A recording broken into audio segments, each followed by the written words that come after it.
Good day, everyone. Let me start with a question. Have you ever believed in a promise only for it to be broken? It can make you feel lost and unsure of what to do next.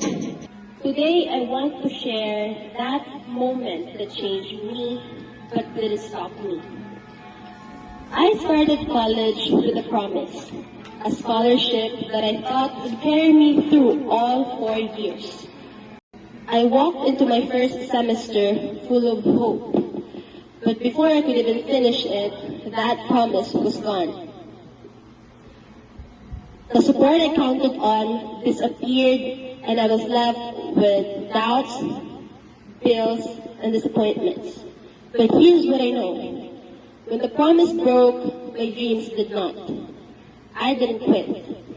I took a part-time job, learned the value of every peso, and reminded myself that this struggle is temporary, but my dreams is not. To everyone who's had a promise broken, know this. You are not broken. What you carry inside, the fire to keep going, is stronger than any broken word.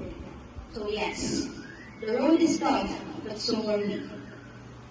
When the promise broke, my dreams did not. Neither should yours. My name is LJ Pausal Legay. Thank you.